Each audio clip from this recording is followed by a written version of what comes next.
Hello, I'm the Dark Master, and welcome back to my video game reviews. In today's video, we shall be continuing our coverage of the Kirby series.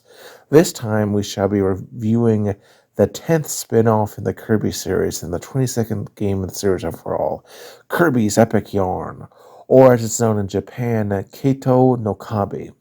Does it stand up as a solid game, or does it fall victim to the mediocrity that spin-off games are infamous for?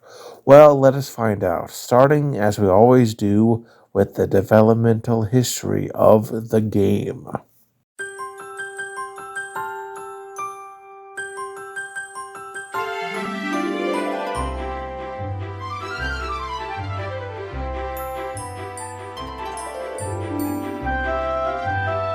Alright, so this game, and what may not be all that surprising if you know anything about Kirby spin-offs, or have seen my previous reviews, was originally not a Kirby game at all.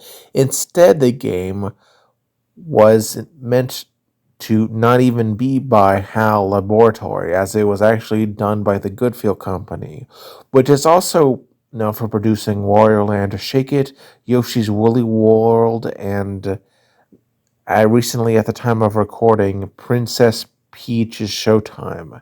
They pitched the game, which was to be an adventure in a world of yarn, and it was to be called Fluff's Epic Yarn. Indeed, it would have starred Prince Fluff instead of Kirby, and they went as far as to use digital photos of fabric, which they then textured onto polygons, and indeed in the game files you could still find some stuff from this period left over. It seems, however, that at some point Goodfield grew dissatisfied, claiming that it seemed to lose its appeal after a bit. But in 2009, Nintendo/HAL Laboratory suggested that they changed it into a Kirby game, and after a bit of hesitation they agreed, and revitalized the game's development, which went on fairly smoothly. Though some stuff was cut along the way, such as some boss hints that frankly weren't really needed, as we'll talk about more when I get to the bosses, and in unused transformations like this sort of hot air balloon, an underwater variation of the robo-form, a helicopter, a cannon, and a windmill, which is a shame, but they're still in the game files, so you can still look at them if you want. HAL Lab staff members that are notable included Kentaro Sai as the director, Kazumasa Yotani as the design director, Tomoyo Tomidi in charge of the music/sound effects, with Tadashi Ikigama, Jun Ishikawa, Hirokazu Ando, who also helped in with the music, Tetsuya Notoya leading the artwork, and Satoru Iwata as the executive producer. In the end, it was released first on October 14th, 2010 in Japan, then in North America on October 17th, 2010, next in Australia on February 24th, 2011, and then in the EU on February 25th, 2011, and lastly in September 2011 in South Korea. It sold decently well, reaching a total of 1.85 million copies sold, and being the second highest selling game on October 11th to October 17th, and was generally favorably reviewed, though its difficulty was criticized, and we'll talk about that later in this video. But now, let us start reviewing the game itself, and see if it's, deserving of the criticism. But let us start with the rather wholesome story.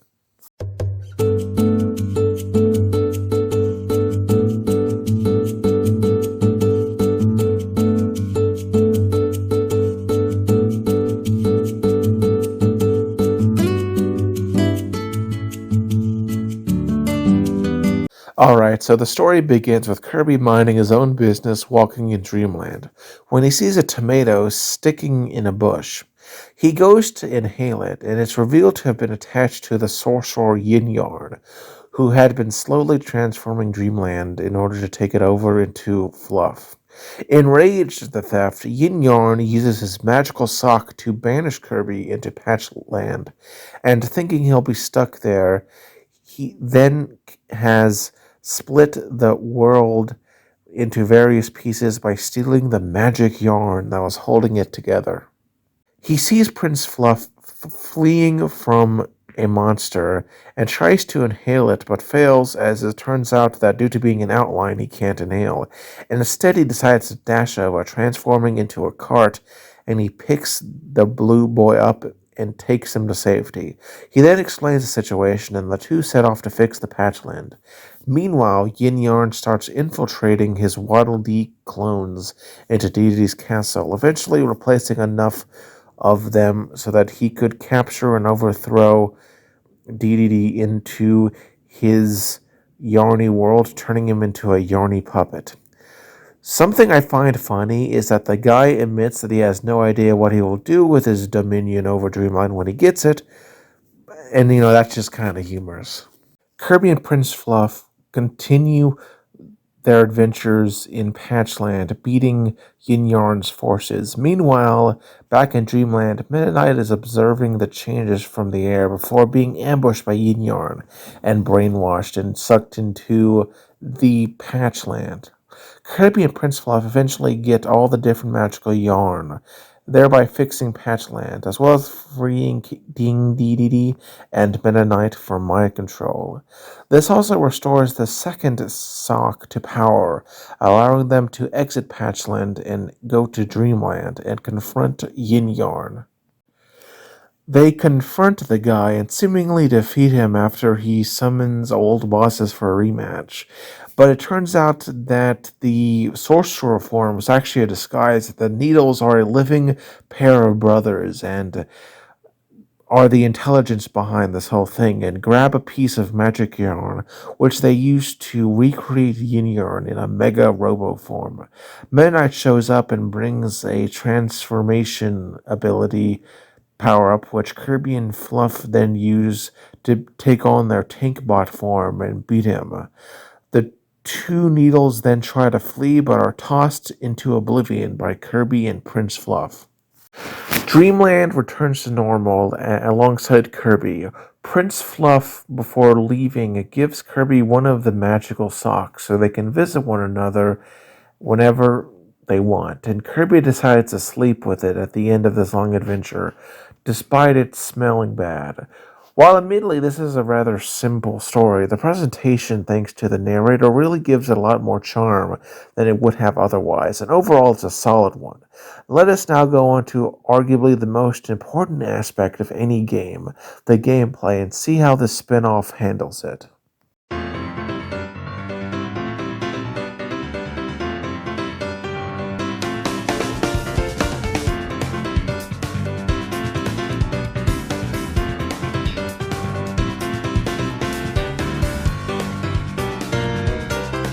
Alright, so unlike most of the previous spin-off Kirby games I've reviewed, this is still an actual platformer. However, as you might have known if you paid attention to the story, Kirby is now made out of yarn, being a yarn outline, and thus can no longer inhale, hover, or utilize copy abilities in any way. Instead, your main form of attack is the Yarn Whip, which is done by pressing 1 on the Wii Remote. With that, you can do various things such as turn blocks or enemies into yarn balls that can then be tossed at enemies and obstacles. These yarn balls can have different properties depending on the enemy, which we'll talk about later, but there are many different types.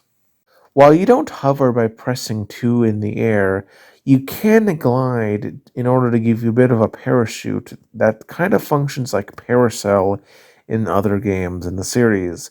By pressing down in midair, you become a weight, which allows you to burst most enemies and blocks, sort of functioning like the stone ability. Underwater, he becomes a submarine, but unlike in other Kirby games, Kirby is underwater, can still utilize his main attack, and swims by pressing Q repeatedly. Instead of dashing, you turn into a car, which causes him to roll quickly and basically functions like a dash. Interestingly, in the fourth stage of Snowland, there is an entirely unique visual variation called the sleigh transformation that functions similarly but in snowy areas and is really only seen here, which is, kind of neat. You don't really see that a lot. There are certain buttons that you can attach to become a pendulum transformation and swing up to higher locations. There's also some things you can pull out either permanently or temporarily to alter the terrain to expose treasure or beads. If you approach a narrow gap, and you press on it, the thread that makes up your body will sneak its way through.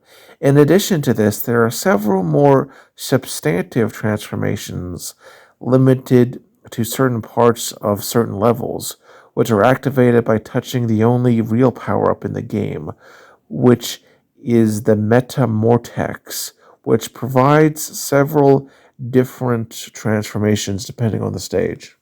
The first one you encounter is Tankbot, which is a gigantic robot that can shoot out massive missiles and hover for a limited time.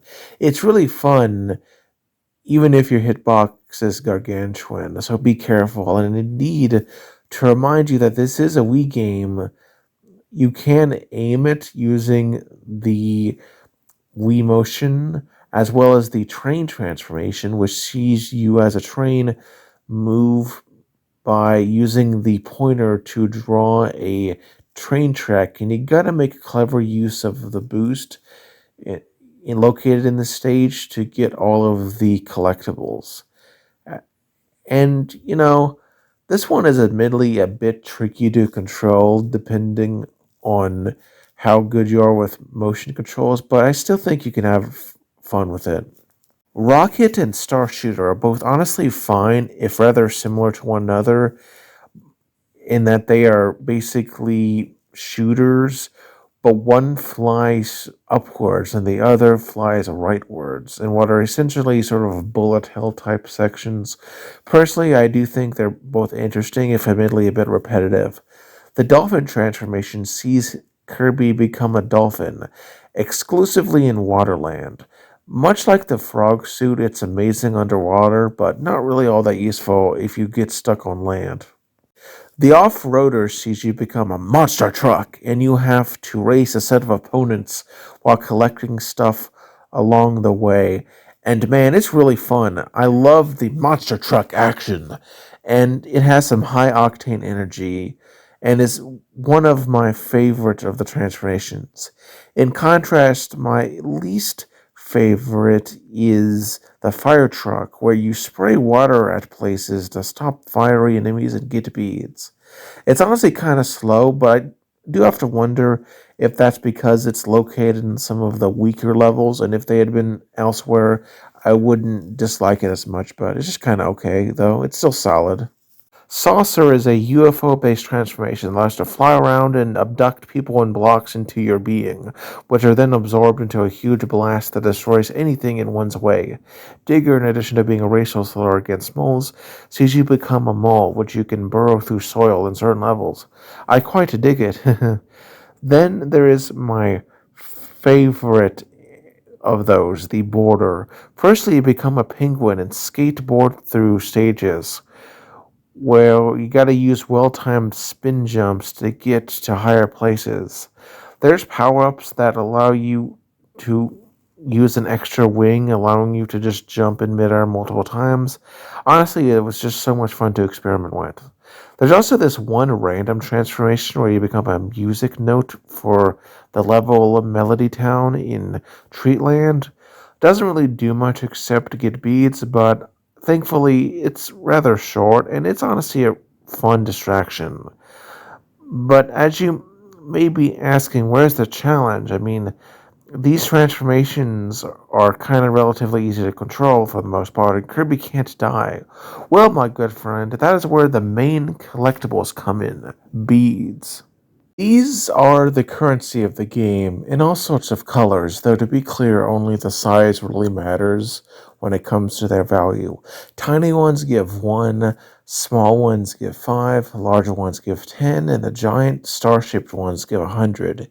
You lose these if you take damage or fall down a pit. And while sometimes you can get them back, oftentimes you can't. As for what you will use them for, well, firstly, if you collect enough of them in a level, you get a medal. But more importantly, in boss fights, collecting enough of them gets you a bonus area patch to unlock secret, harder, extra levels. Area patches, by the way, being essentially level unlocks that have some of the most wholesome animations in a game ever. And you get most of them from beating levels, but as stated before, some are unlocked by getting enough beads in boss fights. There's also the hub called Quilty Square, where you can explore a bit, including a practice stage called Patch Castle. There's also various things you can buy, like a pad for Kirby to stay in from Dom Wool. You can get decorations. There's around 180 fabrics you can buy from Loomis Wool, who owns the fabric shop.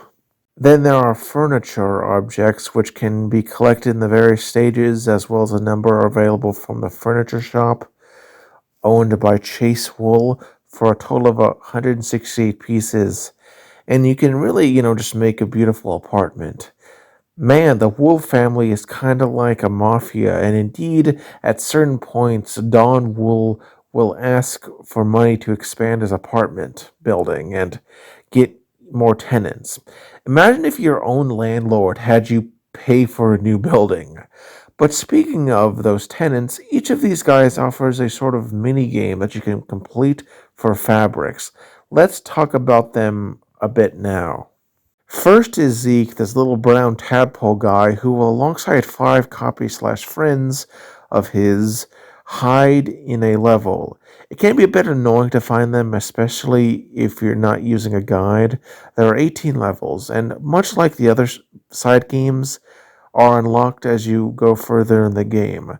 Second is Beatrix's Run, where you have to collect a number of beads in an area in a set amount of time. Personally, I found it a lot of fun, and there are 18 levels to try to complete. Carrie's Transport sees you take this little yellow girl who functions in her name as a pun on being carried, and you have to carry them to a specific point in a set amount of time. It's basically an escort mission, and if you don't like those, you'll probably dislike it, but I found it fun enough. It consists of 12 levels.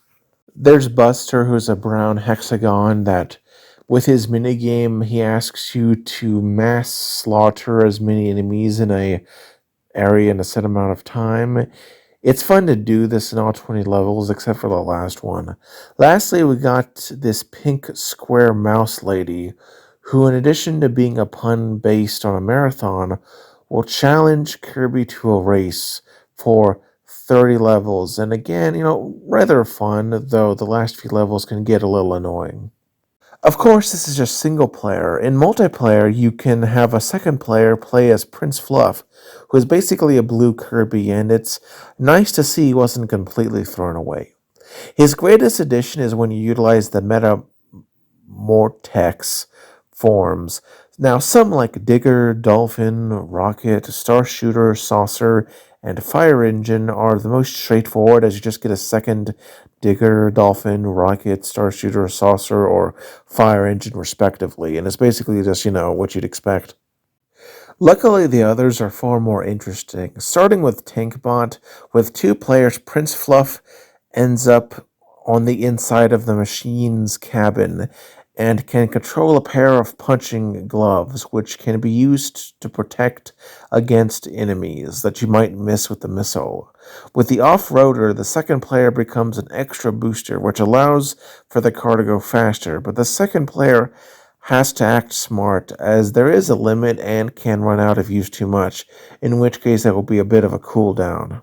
The border form has the second player, Prince Fluff, become a small bird that perches on Kirby and lets him jump/spin around a little more. And lastly, there's Train, which sees the second player become an escort behind the main player and can draw tracks, effectively doubling the amount of tracks you can make, which is good, though for some reason only one player can create a track at a time.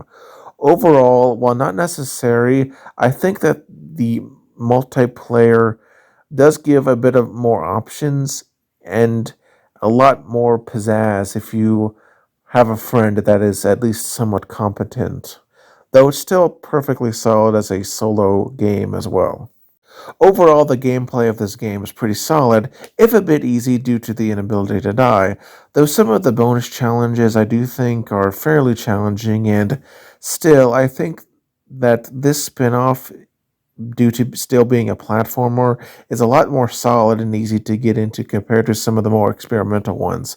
And honestly, it is an amazing beginner game for anyone of any age, and well worth the play, even if you're not a Kirby fan at least once. But now let us go on to the presentation to see how that is aged, starting with the most obvious half of it, that being the graphics and what has gotten this game the most of its praise.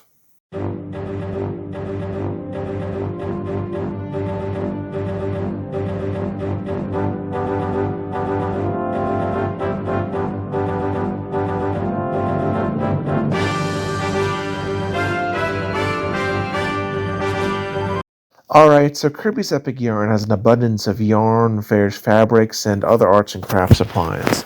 Many of the levels feel like something I made in art class, and each level/world consists of multiple stages, each of which is worth talking about if briefly.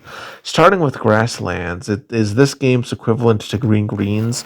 The first stage, Fountain Gardens, is a really beautiful, if easy, introduction and sort of gives off country club vibes. Flower Fields, true to its name, is filled with flowers. Rainbow Falls introduces the spin border and is really a gentle rainbow with waterfalls on them. Big Bean Vine is a very vertical level that sees you climb up a beanpole like Jack. Molehole introduces digger transformation and has you go underground. And lastly, there is Weird Woods, an auto scroller that has a really disturbing and dark woodland vibe. Hotland is interesting in that it combines a stereotypical desert world with a lava world aspects. Pyramid Sands takes place in an Egyptian slash North African inspired level that also introduces the off-roader in a really cool section. Lava Landing, true to its name, is filled with lava as you enter into a volcano. Cool Cave is an interesting subversion as you go into a subterranean region that is very wet, something that deserts often have. Dino Jungle sees Kirby into a Lost World type thing filled with pterosaurs and dinosaurs like T-Rex, Triceratops, and Parasaurolophus. Really neat. Temple is another lava level that uses the fire engine transformation, is a bit slow in my humble opinion. Then there is a Dusk Dune, the last bonus area, and really stands out due to the beautiful night setting that gives off an Arabian Nights vibe, though you don't enjoy it much due to focusing on the off-roader transformation, and it's honestly much better than the first bonus level, Temple that I mentioned earlier. Treatland is probably the most varied of all the levels, and one that feels the most arts and craftsy. First, you got Toy Tracks, which is filled with all sorts of classic toys like soldiers, ducks, and toy robots. Mushroom Run is a more forested area with tons of high bouncy mushrooms that make exploration really enjoyable. Sweet Park is a sweet level filled with delicious sweets that, looking at them just gives diabetes. It's honestly really fun. Melody Town seems one explorer level made up of instruments. Coca Station is the first extra level of this world, and it's another food themed one, but a lot more subdued and mostly consists of a somewhat kind of forgettable slash annoying train segment. The last level of Treeland is Dark Manor, a haunted house with a gothic manor vibe. Honestly, it's a very interesting world, all things considered. The fourth world, Waterland, is the water world of the game. First up is Splash Beach, which sees Kirby having to deal with tides, and through force of will, you can turn the night to day. Blub Blub Ocean is much more underwater of a stage and introduces the dolphin transformation, which you use throughout the level going up waterfalls. Secret Island is a tropical paradise island that is a really fun place to explore and is very Mediterranean slash Caribbean in vibe. Deep Dive Deep takes Kirby into the abyss, filled with darkness and sunken ships. Boom Boot Yard is an Ardo scroller and is the first bonus level and sees you travel through a fleet of ships. Meanwhile, it has a lot of torpedoes that are shot at you. But honestly, it is the second secret level, which is the most interesting as you go into a reef made out of fossilized creatures like trilobites, which I made a whole video series on those if you'd like to learn more, but I just love that level. Going to the Snowland, true to its name, it's a snowy area, and that is most obvious in the first stage, Snowy Fields, which has cute little igloos that you can enter. Cozy Cabins, the second stage, takes you through a series of three cabins that are very cozy looking and give off the sort of Kincaid vibes. Mount Slide, which true to its name, is on a mountain that you slide down using the spin border. Frosty Wheel sure is another beautiful ice level and is the sole appearance of the sleigh transformation. Plus, there are some giant snowflakes on wheels. The first bonus level, Frigid Forge, is another off-roader level with some admittedly very beautiful art. It's not all that notable otherwise, but it still looks wonderful. Then we got Evergreen Lift, which sees Kirby go up a sort of elevator sequence as we see a massive Christmas tree in the background. Very delightful. Spaceland sees Kirby enter space, which has low gravity, and interestingly means the ground pound doesn't work. But that is not really that big of a deal as you may think it is. Future City sees Kirby ride through a futuristic cityscape and has some really cool saucer sequences. The next level, Tube Town, resembles the inside of an old fashioned computer. Mysterious UFO takes Kirby through an old fashioned UFO where you have to deal with gravity gimmicks, which can be a little annoying, but I personally didn't mind it all that much. Stellar Way is a pretty fun one as it introduces the rocket transformation and has a Galaga like shooting sequence. Moon Base is the first bonus level and it's really fun as you utilize the tank bot, which in low gravity is able to fly way up as you have to kill loads of enemies. Outer Rings, the second extra stage, is another Galaga type shooter, but looks like it takes place in deeper space, and it's honestly pretty dope. Plus, you fight Space Krakow. The final world of Dreamland is a clever subversion, yet is also one of the least original worlds, as while it doesn't fall into the typical trope of the last world being darker, harder, or more lava filled, and it's neat to see places like Wispy Woods, Castle Deity, and the Halberd in a yarny glory. There's also some entirely new regions to explore. Tempest Towers is a beautiful area that draws from a butter building and has some really nice green aesthetics. Cloud Palace is a romp through a very cloudy area that kind of reminds me of bubbly clouds. And lastly is Meta Melon Isles, which is a subtropical island that serves as a sort of a gauntlet where you have numerous segments for the various transformations There's even one for the dolphin, which is otherwise exclusive to the Waterland, as I mentioned earlier. It's kind of a hodgepodge. It's not the most visually consistent, but I still think it was a fun final level for the game. Overall, the game is visually one of the most beautiful on the Wii, filled with tons of charms, which I have only showed a fraction of it, and is best exemplified by the dance you do when you finish a stage, as it's just so charming. This is one of the most beautiful games I have ever played, and is honestly amazing and stands out thanks to its visual presentation that gives it a real homely vibe. Now let's go on to the second half of the presentation, the music, and see if that's aged as well.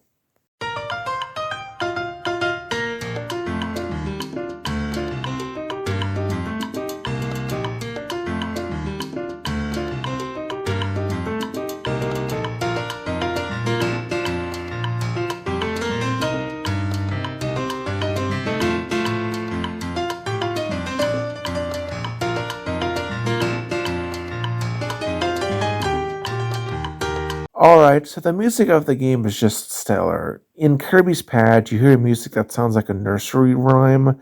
The theme heard in both the Grassland and Quilty Court hub area are both well made thanks to the usage of E major with a peaceful upbeat trend. Then there is Fountain Gardens theme that is amazing and sounds like the intro of animes. A more tropical variant is heard in Secret Island that gives off a Caribbean vibe. Flower Fields theme became the basis for a lot of others in this game, so it's great. Rainbow Falls theme sounds amazing and uses harp glissando. Patch Castle's theme gives the vibe of sort of the classical Beethoven music. The Big Bean Vine theme obviously makes me kind of think of Jack and the Beanstalk, while the theme for Weird Woods is kind of creepy thanks to the manipulation done in it. Mohill's theme, thanks to the Nematonic Blue Scale, comes off as a children's cartoon intro. Going on to Hotland, the main theme of this world, as well as of the first stage Pyramid Sands, really gives off a vibe of the Arabian Peninsula. Lava Landing's theme is a slow, deprecating piece that really amplifies the dread of the level. Cool Cave has a very chill feeling, which fits the level's, easier nature. Dino Jungle has a sort of Conan Barbarian aesthetic to it when it comes to the music, as it really sounds like a really, jungle beat. Some pipe is also thrown in there. The Dusk Dune theme was one that I thought was very pleasant and surprised when it came back to Frigid Fjords. Treatland's hub theme is a real treat. Toy Track's theme is amazingly chipper. Dark Mansion's theme is very kind of creepy. And the rest of the themes seen in this world are pretty succulent, though I don't have much to say about them. The music of the Waterland hub gives me samba vibes. Blub Blub Ocean uses a remix of Melody Town's theme, and it sounds divine. The music of Deep Dive Deep, despite the creepy atmosphere, actually is somewhat majestic and makes one think of the journey of the Nautilus. Going to the Snowland theme, it really gives off the vibe of Christmas, especially the hub world. The music of Spaceland was admittedly kind of forgettable, except for the theme when you fight Meta Knight, which uses a lot of drums and electric bass to make it more tense. Speaking of, let us now discuss the boss themes. Fangora's is great and gives a British dragon vibe. Hot Wings' theme is on fire. Squashimi's theme is frankly the best of the entirely unique track for the entirely new enemies, and really sounds like a carnival of doom. Kapamari's theme is a bit weaker, but does remind me of the Jaws theme, thanks to the uses of percussive. The theme of King Dedede is, of course, back, and like always, just sounds really amazing, like you're getting ready to beat him up. Sad to say, though, the final boss theme when you fight Yin Yorn is kind of weak, as it uses a remix of the basic boss theme from Kirby 64, The Crystal Shards. And, that's a fine theme, but it doesn't really convey final boss energy. It's kind of just a generic sound. And frankly, I just think it would have been better if they made a completely new theme for him. Regardless, this game's OST is really great and has aged arguably even better than the graphics, though that's a hard competition. And outside of the final boss's theme, I enjoyed most of it. Now let's go on to the enemies you shall face in this fabric filled adventure.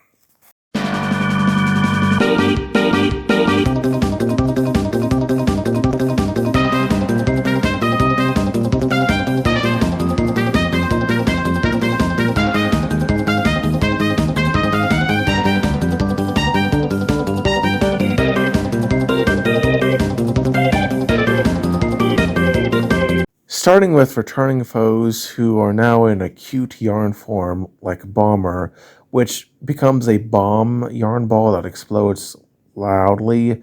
Bronto Burt, who, while they won't attack you directly, can drop bombs or enemies on Kirby, as well as try and kidnap that NPC that you gotta, you know, transport to a certain location in a certain minigame that I talked about earlier.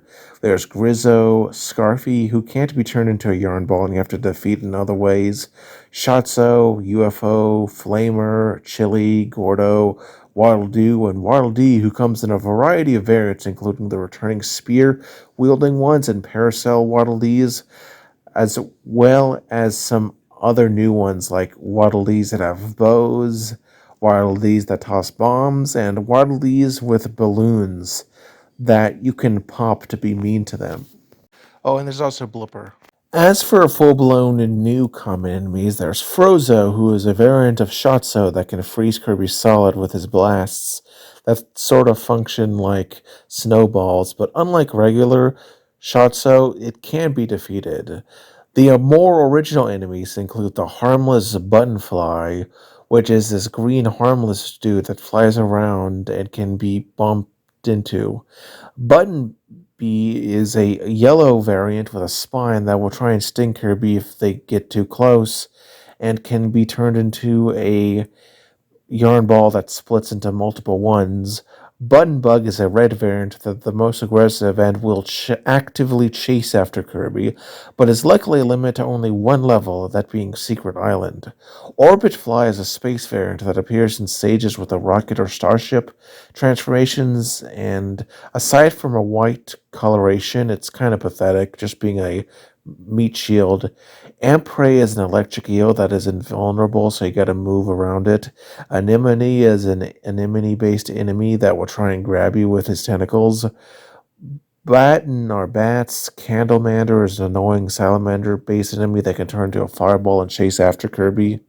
Imba is a fireball. Imbaconda is a snake made out of fireballs. Imbird is a little firebird summoned by Hot Wings.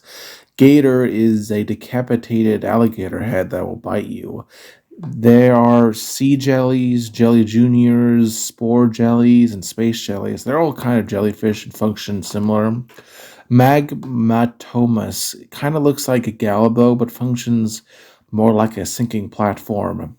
Octopees are Capimari's children that he sends to attack you. Ukijums, Waddle Doo like enemy that throws beads at Kirby, which isn't bad, but in other levels they can toss apples at him, which can cause harm. Sawgill is a sawfish. Shelby is a snail that will toss itself at Kirby. Slobba is a toad thing that will try to lick you. Suture is a little yellow bug guy that Yin Yarn summons in his fight against Chew. Snip Snap is the only threat you have in the snake transformations when you go through narrow sort of holes. Sneak Sack is a bag of money that, if killed before escaping, gives a lot of beads.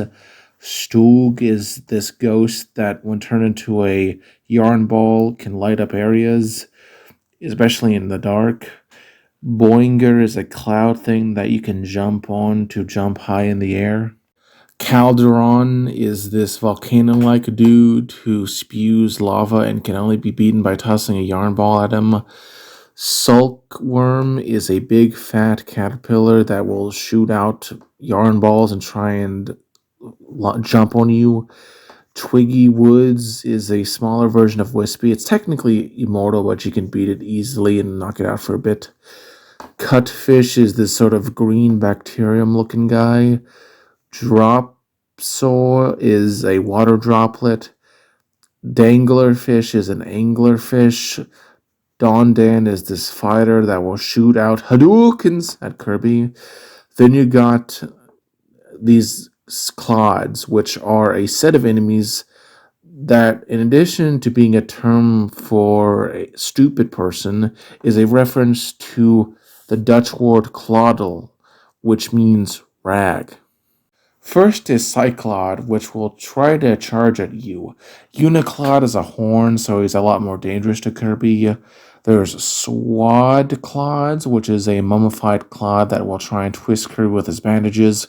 Those can be removed by Yarn Whip to reveal even a Cyclod or a Sneak Snack, so it's always worth fighting these guys. Rolling Clod is basically a larger Gordo. Lobcod is basically a Uniclod with an adorable floaty. There's Truck Monster, which is a vehicle that can be driven by either Waddle Dee, a Cyclad, or a Dan.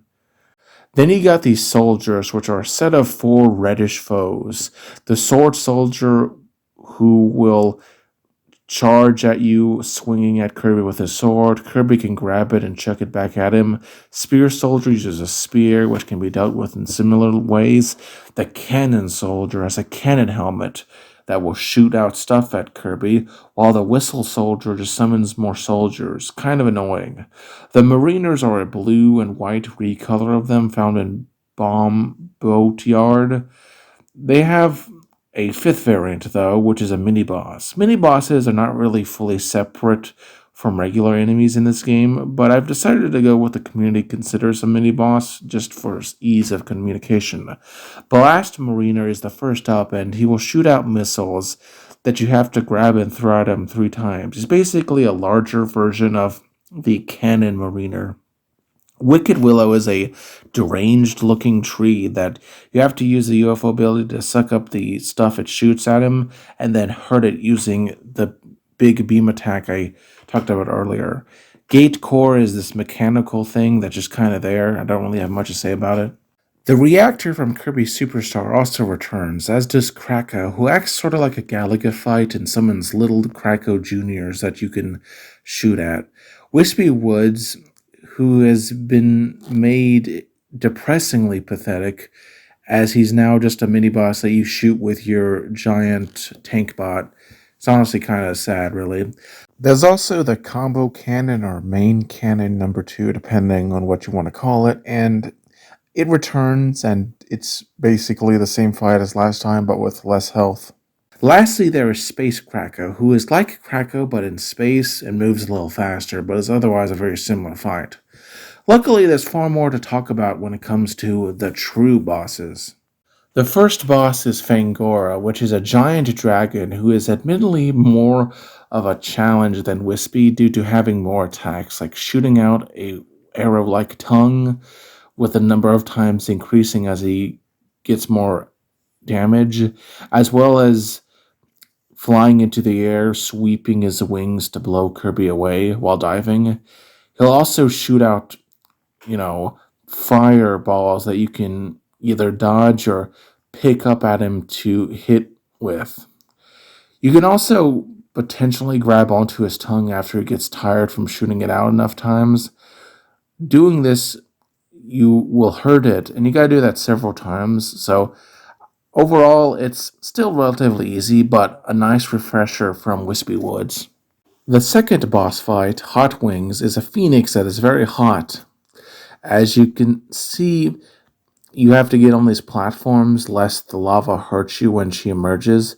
She'll also fling her children imbirds at you, and you can grab them and toss them back at her, which extinguishes her fire. A bit harder, but still rather fun. The third boss, Squashimi, whose name is a reference to Harry Houdini, a world-famous magician, is the second most mechanically complex of the fights, taking place on a showbiz stage with a slot machine, which, while not entirely random, does give a variety of attacks.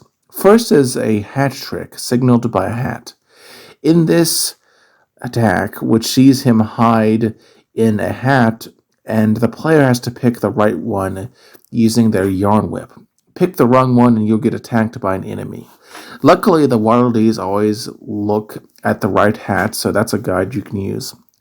The card trick sees him throw a set of cards at Kirby, who can grab one and hit him with it.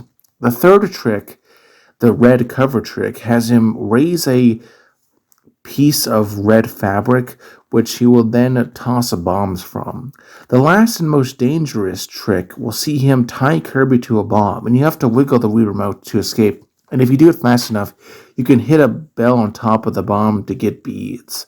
Honestly, this is an amazing encounter and my favorite of all the completely original bosses.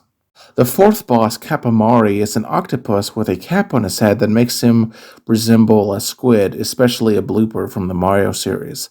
It has two phases. First, you have to unravel this guy's hat while he sends out his tentacles to try and stop you. And you can fling these balls at him in order to get more beads. The second phase is a bit more interesting as he is now bald and turns orange in rage, summons 4 cannons/pipes, which he will then turn the screen black with ink. He can then surround the player with his tentacles after a bit, but these tentacles can be grabbed and tossed back at him. He will afterwards summon his children, Octopes, that will try to dive at Kirby. You can grab them and fling them at Kapamari. Kapamari himself will also shoot himself like a drill between the pipes or cannons.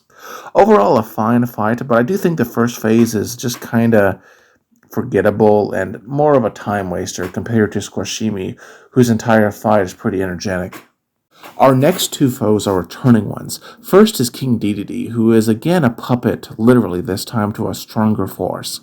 And he has some typical attacks that you've seen before if you played this game series, like trying to hit you with his hammer, jumping on Kirby, or sliding at him.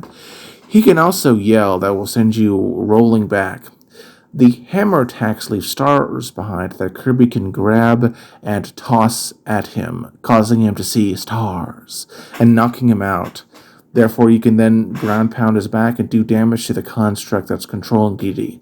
It's a neat encounter, and I go in more detail in my Christmas special where I discussed all the fights against Dedede, if you'd like to learn more. Meta Knight, who is the sixth boss of Spaceland, and is controlled by a set of magical swords made by Yin Yarn, who force him to wield them. And you can tell as his eyes flicker between yellow and a darker color, indicating that he's trying to resist it. There are 4 swords. The first phase has him wield a green sword that is not that different from his normal one. He'll fly around and swing his blade, shooting yarn energy blasts at you, which can be grabbed at him and then flung at him for both stunning him and getting beads. You can grab the button on his hilt and destroy each of the swords. The second one, however, is larger and blue, and can now, in addition to shooting a single large sword beam, can shoot out pairs of smaller ones that home in on Kirby. His third sword is purple and even longer, able to slam on nearly a third of the entire arena, and will also start using the sword thrusting downwards attack. When that is destroyed, he gets his fourth and largest sword, which is flaming red, and he can now summon tornadoes at Kirby, as well as summon more sword shots. Honestly, this is one of the best encounters in the game, and personally, my favorite boss of them all. The final boss, Yin Yarn himself, sure is something of a letdown, comparatively. It starts first with a rematch against Fangora, which this time is beaten after a single hit. He then summons a curtain, and you gotta escape by going through a hole using the sutures that will leave behind platforms you can jump on. He'll then summon a rematch against Kapamari, who again is beaten in one hit. After another curtain call, you fight Yin Yarn himself, and he'll summon enemies like Scarfy, Uniclods, Button Bees, and Arrow Waddle Dees. You could hit him with it, do it twice, and he goes to his sixth phase, where he calls the platforms so that there are three, one big and two smaller at the side, and will summon three foes, two big waddledees and one chili. And you have to get to the chili to turn him into a yarn ball to hit yin yarn again. The seventh phase, called Mega Yin Yard, has him transform as well as function like the tank bot you control, where he will just sit there in place and spam rockets, maybe try and swat you if you get too close, and is such an unhinged entity after a certain point that he just starts twirling around, shooting missiles. I mean, it's honestly, the final boss is pretty easy. Some say it's even easier than Meta Knight, and frankly, I kind of agree with that. The bad music doesn't help, and frankly, I think that replacing the boss rematches with encounters with Yin Yarn himself could really have made him more memorable. As it is, though, it's just kind of a pathetic final boss. Overall, the foes of this game are pretty okay, though I thought outside of the final boss, all of the other bosses were rather interesting encounters. The enemies, both returning and new, have plenty of charm. Now, let's go over the completion requirements and my final thoughts on the game.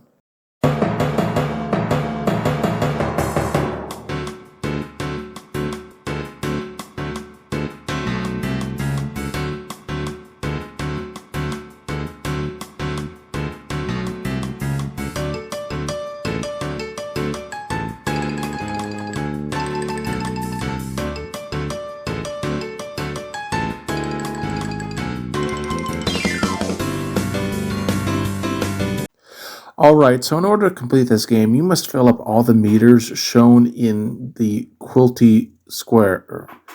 Cast requires you to meet all or almost all of the enemies and NPCs in the game. Stuff that requires you to get all the furniture, and fabric requires to get all the fabric. You do this by getting all of the stuff that's in the stage, buying all the stuff from all of, the stores, and completing all of the mini games.